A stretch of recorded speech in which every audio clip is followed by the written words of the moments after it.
Hello everyone, Dr. John Bartemus here with Accelerate Chiropractic and this latest episode of Accelerate Thinking. Now I want to piggyback this episode on our last episode, which dealt with the germ theory and the terrain theory. And a real quick review is that the germ theory states that germs make us sick, which is false, as we reviewed in the last episode. If germs made us sick, then everyone that encountered the same germ would get sick when exposed to that germ. But that's not what we find. We find a whole room full of people exposed to germs. Some get sick, some don't. So it's not the germs that determine our sickness, it's the terrain. And that's where the terrain theory comes in. The terrain theory states that the health of your internal environment or your internal terrain determines your state of health. So if your terrain is weak and sick due to a weak environment and weak health choices, then those germs will make you sick. But if the person sitting next to you has a healthy terrain, they will not get sick when exposed to the same germ. So in the last episode I also compared the whole idea behind genetics to being similar to the germ theory. The germ theory makes you a victim because if it's germs that make you sick, then you're a victim of your circumstances and the germs you're exposed to. Same thing with genetics. The genetic theory states that if you have a gene, you're damned to have that disease. And that is not true. And that's what was big in the news last week about Angelina Jolie getting a double mastectomy because she has the BRCA1 gene, which is a gene that makes you susceptible to breast cancer. So her doctors told her that she had an 87% chance of developing breast cancer in her life. So she decided to have both breasts removed and reconstructive surgery in a 3-month process and lots of money to quote-unquote prevent cancer. The joke is that even with double mastectomy, there's still a 5% chance of breast cancer developing in her, and it's really greater than that because genetics don't determine your disease. The fact that she has that BRCA1 gene does not mean she will get breast cancer.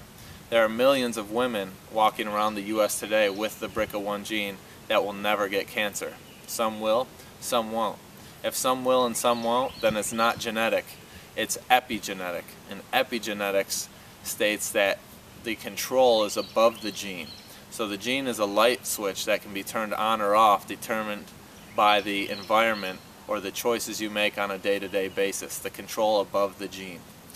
So Angelina Jolie removed her breasts because she was ignorant and the doctors lied to her basically, because she doesn't have an 87% chance of cancer. Chance denotes that it's outside of your control. It's not outside of your control. Epigenetic disease is 100% in your control. So if Angelina Jolie lived in a way, if she had a poor diet, or she had high stress levels, or she didn't exercise, or she's surrounded by negative influences, if her immune system, which is regulated by her central nervous system, is out of control and in poor health and dysfunctional, then she has a high chance of developing the breast cancer. But if it's not, then she has no chance of developing the breast cancer because that gene stays switched to off.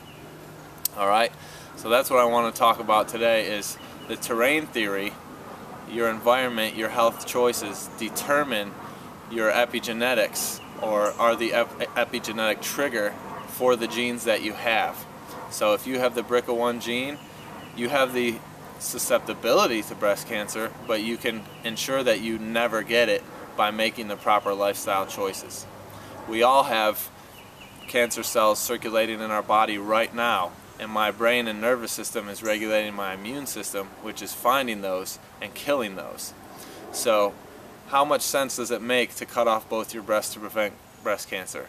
That's like me cutting off my testicles to prevent testicular cancer, or cutting out my colon to prevent colon cancer, even though I may never get it in my life. And if I live right, I never will. Come on, Angelina. So folks, don't be tricked by the media and by the cancer industry, which is a financial engine. Empower yourself with the knowledge of what does a healthy nervous system look like. That is what chiropractic focuses on, is maintaining a healthy nervous system so you maintain a healthy immune system and defeat cancer cells every single day. And then learn how to eat right, exercise right, and have proper stress levels to prevent that cancer. I'm Dr. John Bartemus, and I'm here to help you reach that state and prevent cancer for real by epigenetically controlling your destiny.